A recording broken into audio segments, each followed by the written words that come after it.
Welcome back to the garage. Today we're working on the RM250 motor again, and after we just got it all put back together, we're ready to rip. I'm waiting on a couple parts, and I had time to get these in, and I've seen quite a few different people use these little bits with their Dremel to polish a motor, and this is a kit that comes on Amazon right here. I'll have a link in the description.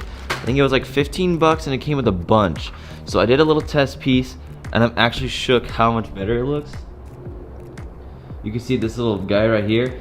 That's the one little place I tested, so we're gonna go ahead and see how much of this engine we could polish up. Now I did use some Diamond Bright degreaser around the whole thing with some metal brushes from Harbor Freight. I got all the dirt and grime out of the cracks and everything. I'm gonna tape up the holes on the motor and go to town with this thing and see what kind of results we can get, even with our motor together. Most people do this when it's apart, but I'm trying to ride, I'm trying to get out there. The winter is only so much longer and it's stressing me out, and I wanna get out there with my buddies because some of them just got dirt bikes again. So we're gonna get this thing polished up as much as we can with it being in one piece, ready to drop back in the bike. I have some time, so let's go ahead and get into it.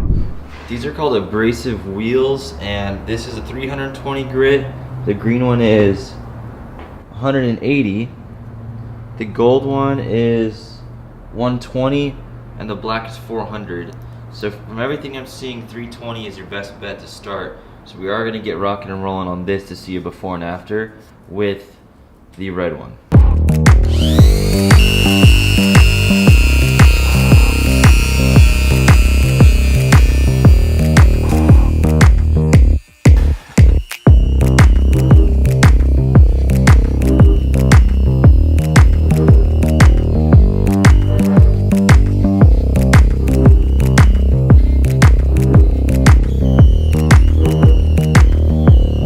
This looks pretty good, but I do see some lines going through there. Just because I'm new to this and I wanted to see what it would do. So I'm going to go ahead and grab the black one that's like the finishing 400 grit and see what kind of lines I can do and make this look even smoother.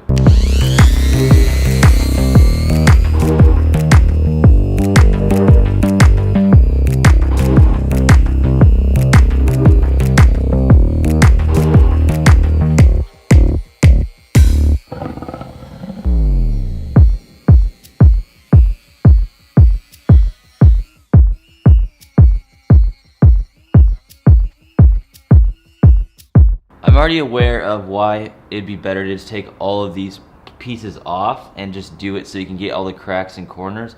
But I'm just going to do my best, see what I can do, and I can see how much better this already looks as well as you guys. That's exciting. So I'm going to do as much as I can, and if I decide it looks like crap when I'm done and it looks too uneven without taking the bolts off and stuff, I'll go ahead and pull everything off. But let's just go to town on this whole entire motor to see what kind of damage we can do. I'm going to switch this back to the red one and finish it off with this one because I do like what it did for it and the way it feels right now.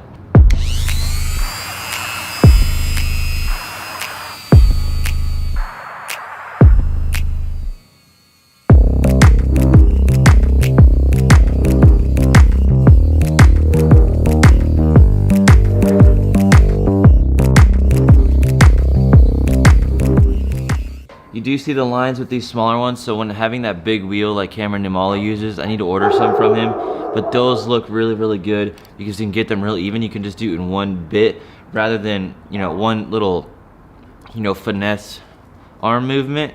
But these, you're gonna end up with lines like this. So I know you can come back and fix it later, and I do want to Cerakote some of this stuff, but this definitely does give this thing a facelift for me being a complete beginner. So, nice. This is where I can totally see having the wheels on the buffer with this same material would be so much easier. This is not ideal, but I'm just documenting and showing you what I'm doing. So let's try it.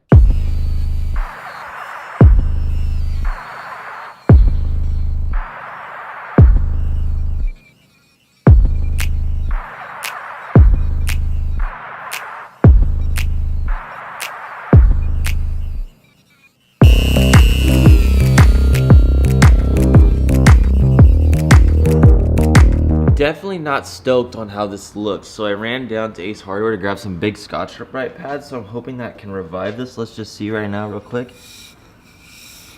Whoops. Oh my goodness. Whoa.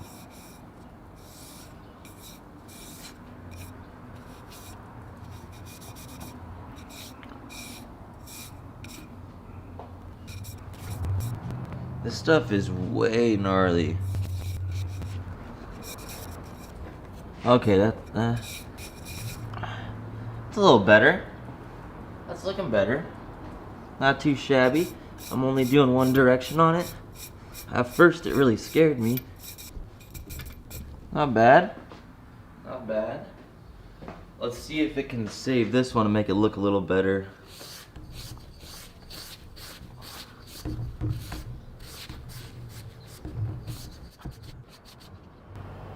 That definitely looks better. I like that.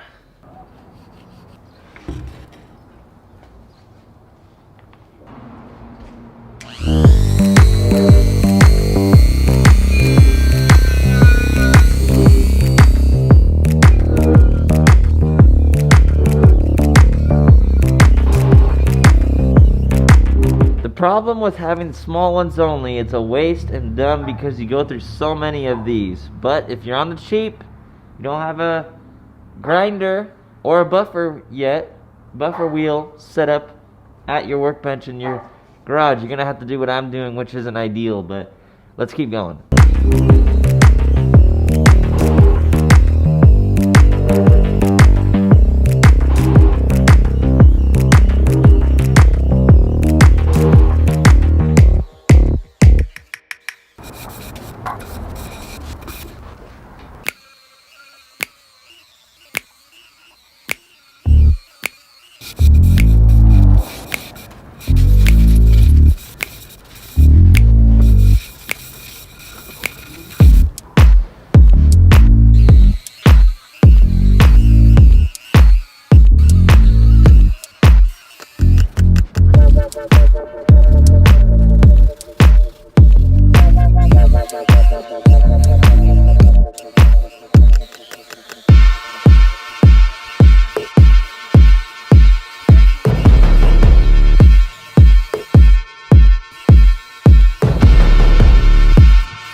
Question, should you do this the cheap way?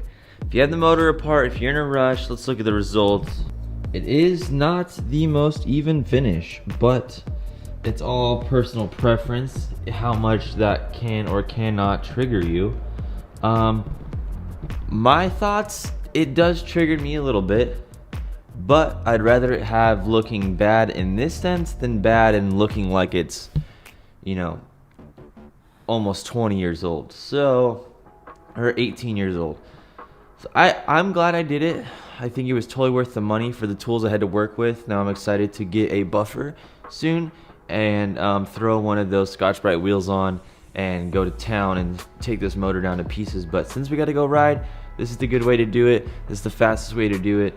So I'm happy with the results thus far. Now there's little nooks and crannies that I could get crazy on, like right there. I couldn't really get that wheel in there too well without destroying it immediately. So that stuff you just kind of have to put up with unless you want to go through quite a few more wheels. I made sure to tape off the intake and the exhaust port, so don't worry about that if you're thinking about it too. I'd say it's a 20 bucks well spent. These totally saved our lives as far as the clutch cover goes. But if you guys want to get a Dremel, these abrasive wheels, I'll have the links in the description to what I did today. And then in another video, we'll be going to town when we tear this motor apart. But let's get a few riding trips in first and go from there. Click the playlist on the screen or one of the videos. Make sure you check them out. And we'll see you in the next part of this build.